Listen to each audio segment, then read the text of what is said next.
요즘 유행하는 성격 유형 검사가 있습니다.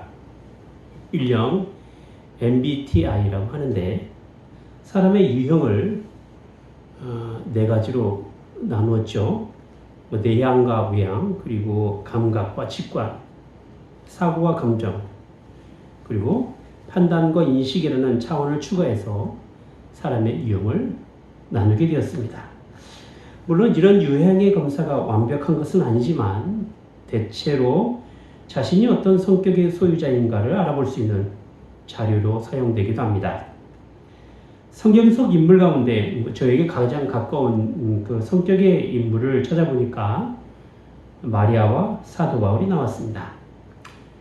물론 저는 마리아의 성품이나 또 사도 바울의 인격에는 훨씬 못 미치는 부족한 사람이지만 두 명의 인물이 저에게 가깝다라는 이유로 조금은 위로가 되는 부분이기도 합니다. 오늘 본문에 보면 사도 바울이 가지고 있는 성격과 인품을 어느 정도 짐작할 수 있는 내용이 있습니다. 그런 점에서 교회를 향한 사도 바울의 마음이 어떠한지, 그리고 과연 성도들을 대할 때 어떤 자세를 가지고 있어야 할지를 함께 말씀 가운데 생각해 볼 수 있을 것입니다. 첫 번째로 우리가 생각해 볼 것은 사도 바울의 성품이 그리스도의 온유와 관용에 따라 서로 다른 자세로 나타나고 있다는 것입니다. 1절 말씀을 보겠습니다. 너희를 대하여 대면하면 겸비하고 또 떠나 있으면 담대한 나 바울은 이제 그리스도의 온유와 관용으로 친히 너희를 권하고 라고 했습니다. 사도 바울이 교회를 향하여 기본적으로 가져야 할 성품이 있다면 그것은 바로 예수 그리스도의 온유와 관대하심으로 인하여 나타난다는 것입니다. 그래서 교회에 편지를 할 때에도 하나님의 은혜와 평강을 구하며 감사의 내용을 함께 나누는 기쁨을 누리며 서로에 대한 칭찬과 자랑이 되게 하였던 것입니다.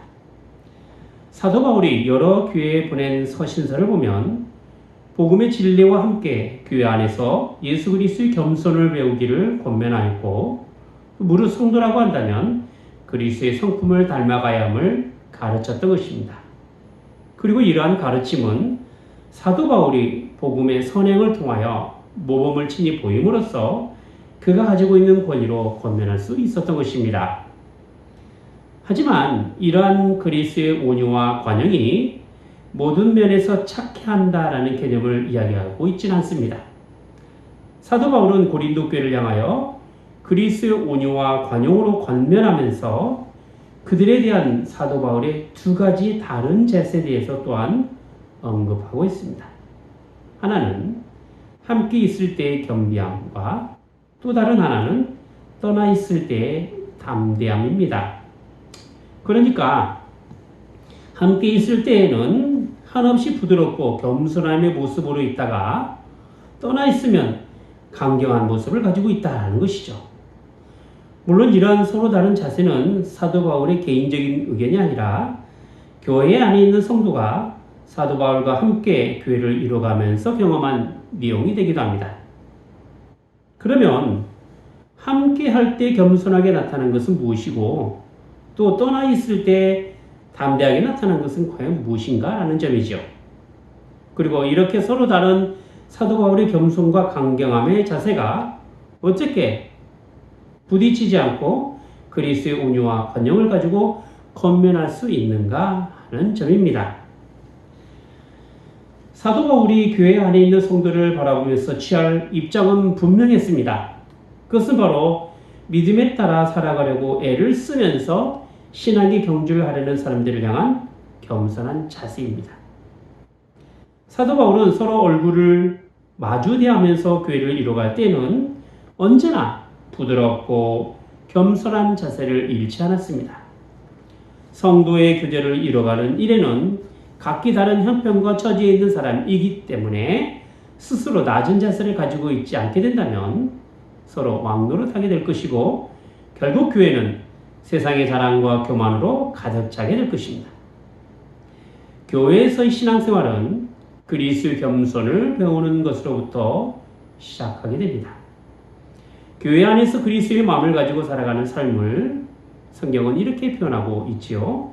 빌립보서 2장 3절과 4절에 보면 아무 일에든지 다툼이나 허용으로 하지 말고 오직 겸손한 마음으로 각각 자기보다 남을 낮게 여기고 각각 자기 일을 돌아볼 뿐더러 또한 각각 다른 사람의 일을 돌아보아 나의 기쁨을 충만케 하라 라고 하였던 것입니다. 하지만 바울에게는 그가 가진 사도의 고난에 따라 하나님의 말씀에서 벗어나 제멋대로 살아가는 사람들을 향한 강경한 자세도 있었습니다. 자신이 전하는 말씀 외에 거짓 복음을 전하면 저주를 받는다라고 하였고 악한 사람은 너희 중에서 내어 쫓으라 라고까지 하였습니다. 진리의 말씀에 반한 행동이나 또 교회를 분열시키며 믿음에서 떠나 있는 사람들에 대해서 이렇게 단호하고 강하게 말할 수 있었던 것은 교회가 하나님의 말씀인 복음으로 서 있기에 말씀에서 벗어난다라고 하는 것은 결코 바울에게서는 인정할 수 없었던 것입니다. 함께 교회를 이뤄가는 성도들에게 향한 부드러운 겸손은 그리스도의 온유와 관용에 따라 아름다운 교제를 이뤄가는 모습들일 것입니다.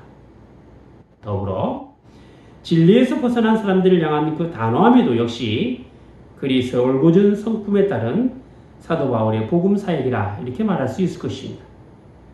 하나님 말씀에 따른 단호함과 동시에 성도의 교제를 통한 겸손은 그리스도의 인격으로 하는 것입니다. 예수님의 사역은 언제나 겸손과 단호함이 늘 함께 있었습니다. 가난하고 병들고 소외된 죄인들에게 향한 예수님의 모습은 그야말로 겸손이었습니다. 예수님의 사역 중심에는 언제나 그들이 있었고 그들의 친구가 되어주셨습니다. 하지만 예수님의 사역에 방해하는 사람들에게는 단호하게 그들의 외식과 잘못을 지적하며 꾸짖었습니다. 말씀을 가르치고 앞서 신앙의 모범이 되어야 될 바리새인과 서기관 그리고 제사장들에게 향한 책망은 진리에서 벗어난 삶의 모습들에 대한 예수님의 단호함이 있었기 때문에 그렇습니다. 누가복음 18장에 있는 바리새인의 기도는 죄인인 다른 사람과 같지 않고 종교적으로 열심을 내었던 자신의 의로움에 대한 기도였습니다. 하지만 세리의 기도는 자신의 부족함과 죄의 모습에 대한 회개의 기도였던 것이죠. 그러면 예수님께서 바리새인과 세리의 기도에 통하여 우리에게 말씀하시고자 하신 뜻이 무엇이었습니까? 누가복음 18장 14절에 이렇게 말씀합니다.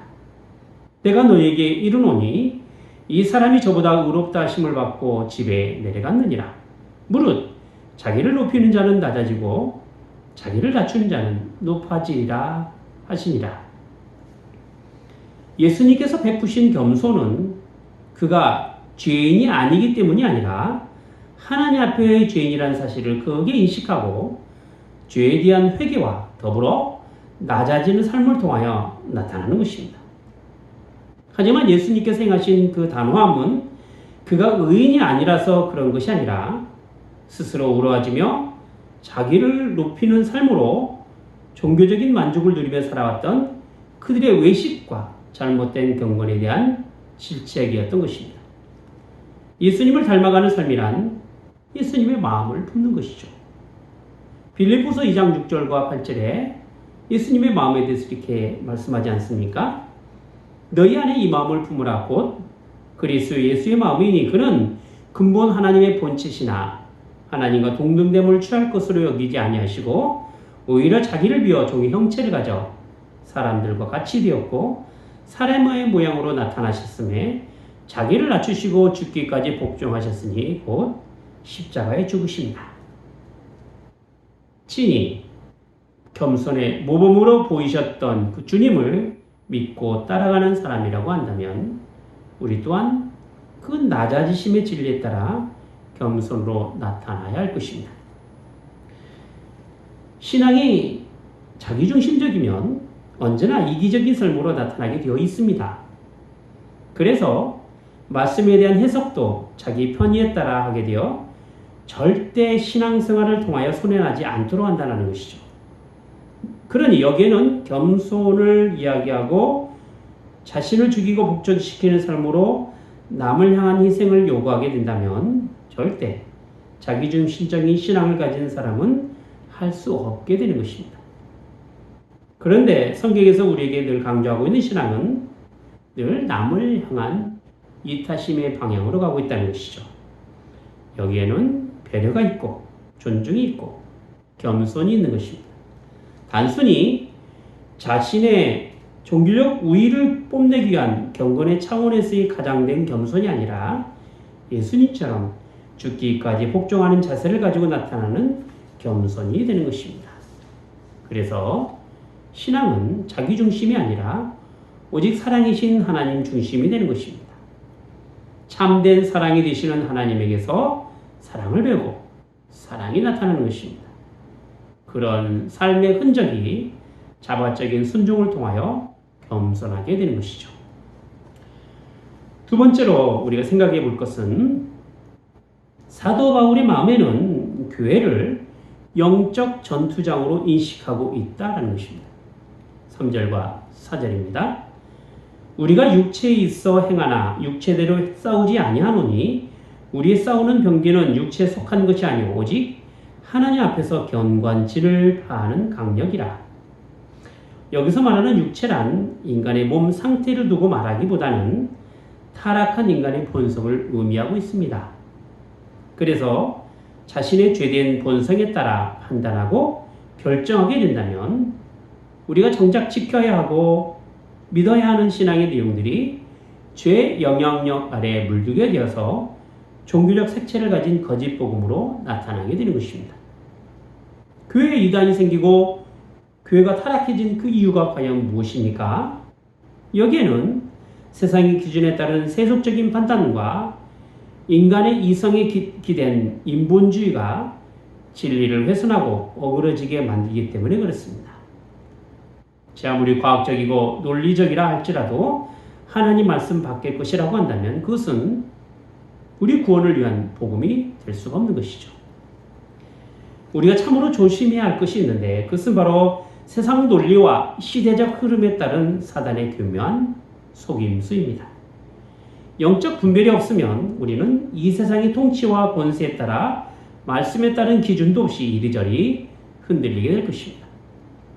에베소서 6장 12절에 보면 우리의 씨름은 혈과 육에 대한 것이 아니오 정사와 권세와 이 어둠의 세상 주관자들과 하늘에 있는 악의 영들에게 대함이라 라고 와 있습니다. 신령한 삶을 산다라고 하는 것은 놀랄만한 어떤 기적과 이적이 나타나고 병이 낫고 문제가 해결되는 것을 의미하는 것이 아닙니다. 우리가 살아가야 할 매일매일의 생활의 근본이 하나님의 말씀에 따라 선과 악을 구분할 줄 아는 것에 있습니다. 옳고 그름에 대한 문제가 하나님의 말씀으로 판단할 만한 지혜를 갖는 것에 있습니다. 그래서 세상에서 오는 여러 가지 상황 앞에서 진리로 경계를 삼게 되는 것이고 하나님 말씀에 대적하는 어두운 세력인 사단 마귀와 진리로 함께 맞서 싸워야 하는 것이죠. 말씀의 분별력을 가지고 있지 않으면 우리는 사단의 세력에 여지없이 무너질 수밖에 없는 것입니다. 죄에 물들어 타락한 이 세상은 사단이 공중권세 잡고 두루다니며 삼킬 자를 찾고 있는 곳입니다.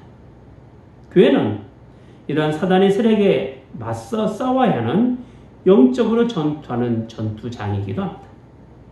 그래서 교회는 진리를 확립하고 진리를 전파하며 진리를 보수하는 교회로 존재해야만 하는 것이죠. 복음으로 세워져 가기 위해서는 자신이 영적 전쟁터에서 주님의 군사로 사악한 세력과 싸우고 있다는 사실을 늘 명심해야만 합니다. 전쟁터에서 군인은 적군과의 싸움에 늘 긴장감을 가지고 있어야 됩니다. 왜냐하면 그 긴장감이 사라지는 순간 언제 닥칠지 모르는 적군의 공격에 목숨을 잃어버릴 수가 있기 때문에 그렇죠. 언제 닥칠지 모르는 악의 세력과의 싸움에서 자신의 긴박한 상황을 정확하게 인식할 때 영적 긴장감을 가지고 영적 전쟁에 임할 수가 있는 것입니다. 중요한 것은 우리가 싸워야 할 싸움에 대적하는 존재를 분명하게 인식하는 것이 있습니다. 적을 적으로 알아야 위험에 빠지지 않게 되는 것입니다. 진리를 대적하는 악의 세력들에 대한 분명한 인식이 우리를 진리로 무장할 수 있는 좋은 신앙이 되게 하는 것이죠.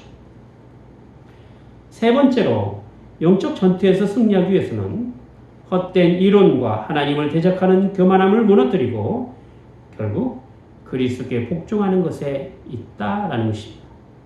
5절 말씀 보겠습니다. 모든 이론을 파하며 하나님 아는 것을 대적하여 높아진 것을 다 파하고 모든 생각을 사로잡아 그리스도에게 복종케 하시니라고 했습니다. 신앙으로 세상을 이기기 위해서는 언제나 복음에 따른 진리의 말씀이 존재하고 있어야 합니다. 그런데 오늘 본문에서 말하는 그 이론은 죄로 인하여 형성된 육체적인 모든 지혜를 의미하며 높은 것은 세상의 영광과 권세를 뜻하기도 합니다. 말하자면 육체적으로 자기 만족을 위한 여러 세상의 이론과 또 세상의 권세를 이용하여 자기를 높이고 하나님을 대적하는 모든 세력을 말하고 있는 것이죠. 하지만 하나님의 나라와 그의 영광을 나타내는 것에는 이 세상의 헛된 영광과 높은 권세를 예수 이름으로 무너뜨리고 모든 무릎을 예수 이름으로 꿇게 하는 것에 있습니다. 여기에는 현실적으로 싸워야 할 신령한 싸움이 놓여 있는 것이고, 그래서 우리는 언제나 진리에 정하는 끊임없는 악한 세력과의 영적 긴장감이 필요한 것입니다. 마지막에 가까울수록 우리에게 필요한 것은 하나님의 전신갑주를 취하는 것에 있습니다. 에베소서 6장 14절부터 17절에 보면 우리가 취해야 할 하나님의 전신갑주를 이렇게 표현하고 있죠. 그런즉 서서 진리로 너희 허리띠를 띠고 의의 흉배를 붙이고 평안의 복음에 예비한 것으로 신을 신고 모든 것 위에 믿음의 방패를 가지고 이로써 등이 악한 자의 모든 화제를 소멸하고 구원의 투구와 성령의 검 곧 하나님의 말씀을 가지라 라고 하였습니다. 결국 영적 싸움에서 우리에게 필요한 것이 무엇입니까? 진리와 하나님의 의로우심과 하나님의 의로우심을 가지고 복음과 믿음과 하나님의 말씀이 되는 것이죠. 그래서 무시로 성령 안에서 기도하며 깨어 구하기를 항상 힘써야 하는 것입니다. 평안할 때는 자신의 신앙에 대한 진정성을 확인하기가 어렵습니다. 왜냐하면 순탄할 때 자신의 신앙을 검증할 만한 내용을 발견하기가 쉽지 않기 때문에 그렇죠. 남을 위한 희생과 헌신의 신앙이 없으면 하나님께 향한 신앙의 모습을 나타내기도 어렵습니다. 왜냐하면 하나님 사랑이 이웃을 위한 사랑으로 확인하기 때문에 자기 중심의 신앙으로는 도무지 주님이 요구하시는 신앙의 모습까지 나갈 수가 없는 것입니다. 보통의 경우 믿음의 사람들이 가진 신앙의 고민이 무엇이냐면 왜 나에게 이런 시련을 주십니까? 라는 것이죠. 예수님 잘 믿으면 복을 받고 또 일이 잘 풀리고 어려운 현실에서 좀 벗어나기도 할 텐데 계속적인 고난의 연속이 될 때 그 힘듦에 대한 자기 탄식이 나오게 되는 것입니다. 그런데 말입니다. 좀 더 생각해 보겠습니다. 좀 더 생각해 보면 약할 때 강함 주시는 하나님의 은혜가 우리가 겪는 그 고난과 역경 속에서 나온다라는 것입니다. 그래서 우리의 온전한 신앙은 믿음의 시련을 통한 인내의 과정에서 이루어지게 된다라는 것입니다. 지금의 힘듦과 어려움이 오히려 우리를 온전한 신앙으로 이끌어 간다라는 것입니다. 여러분, 좋은 신앙이 무엇입니까? 좋은 신앙이란 우리의 삶의 모든 과정이 하나님에게서 나온 것이며 하나님께서 이뤄가실 놀라운 계획을 이미 우리 안에 심어 놓으시고 그 계획 속에 우리로 선한 일을 행하도록 함에 있다라는 사실을 경험하는 것에 있습니다. 빌립보서 1장 6절에 보면 너희 속에 착한 일을 시작하신 이가 그리스도 예수의 날까지 이루실 줄 우리가 확신하노라라고 하겠습니다. 이런 것처럼 하나님께서 우리를 통하여 이루어가실 선한 일이 결국 주님 오시는 날에 완성될 것이라는 확신 가운데 살아가는 것이죠. 우리가 가질 신앙은 죄인을 위한 하나님의 구원입니다.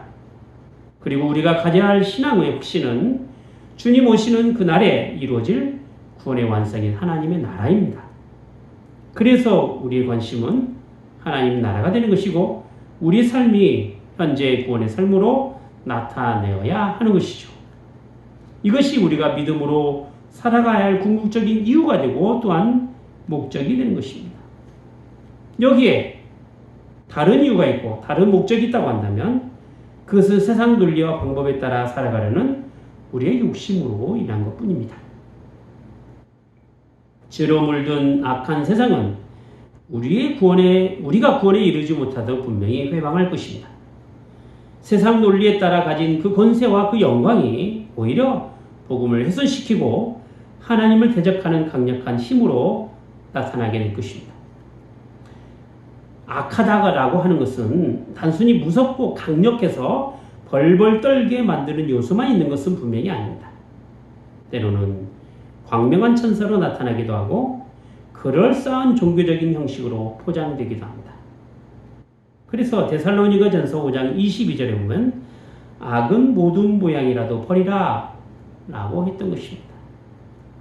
참으로 우리가 신앙생활 하면서 세심하게 살펴야 할 것들이 있다고 한다면 건물의 하자를 보기 위함이 아니라 자기의 삶에 흠을 줄이기 위하여 악이 어떤 모양이라도 자신의 신앙을 방해하고 있는가를 주의하면서 봐야 된다는 것입니다. 자신이 살아가면서 신앙이 방해되는 그 독한 것이 무엇인지를 잘 세밀하게 살펴보는 것입니다. 그래서 구원의 인생을 위하여 하나님 나라의 소망을 붙잡고 또 엉뚱한 것에 휩쓸리지 않고 온전함으로 살아가기 위하여 우리가 우리에게 있는 여러 가지 독스러움을 버리는 것입니다. 교회는 여러 사람이 존재하는 까닭에 서로 다른 성격의 소유자들이 참 많이 존재합니다. 그래서 사람과의 만남을 통해서 그 사람의 성격에 따라 함께 맞춰 가기도 하고 또 그렇게 교제를 나누게 되는 것입니다. 이것은 상대방을 향한 존중과 어울러서 그리스도의 몸을 이루는 교회를 세워가는 일에 함께 협력해야 할 사람들이기 때문에 그렇죠. 따라서 우리가 소유해야 할 것은 교회를 세워가는 데 소유해야 할 것은 각기 다름에도 불구하고 우리 안에 예수 그리스도의 보혈로 인한 그분의 성품과 인격이 머리가 되시는 주님에게 붙어있는 그의 몸으로 함께 연결되어 온유와 관용으로 나타내어야 한다라는 사실입니다. 예수님을 믿는 우리의 인격과 성품이 때로는 겸손으로 나타나기도 하고 때로는 단호함을 통해서 나타나게 되는 것입니다. 이런 신앙이 우리의 삶에 교회를 통해서 분명해지기를 소원합니다. 기도하겠습니다. 거룩하신 하나님 아버지, 저희의 인생의 구원의 주인으로 찾아와 주시고 또 이 땅에 살아갈 동안에 저희 안에 거룩한 성품을 주셔서 구원의 생명을 확인하며 인생의 가치를 하나님의 말씀을 통하여 찾아갈 수 있도록 인도해 주심을 감사드리옵나이다. 참 바쁜 세상에서 인생의 참된 의미를 깨닫지 못하고 그저 먹고 살아가야 하는 현실적인 문제 앞에서 이제는 저희 안에 착한 일을 시작하시고 결국 주님 오시는 그날에 완성하실 것을 저희 안에 소망두게 하시고 또 저에게 주어질 인생의 답을 진리의 말씀을 통하여 깨닫게 하여 주시옵소서. 헛된 욕심에 따라 육신의 정욕과 안목의 정욕과 이생의 자랑을 쫓아가는 그런 인생이 아니라 저희의 모든 생각을 사로잡는 말씀의 가르침이 되게 하여 주시고 또 인생의 복되고 구원의 생명이 되시는 그 유일한 길이 예수 그리스도밖에 없다라는 분명한 사실을 알아서 주님 안에서의 기쁨과 즐거움이 저희 안에 있게 하여 주시옵소서. 주 예수 그리스도 이름으로 기도하옵나이다. 아멘.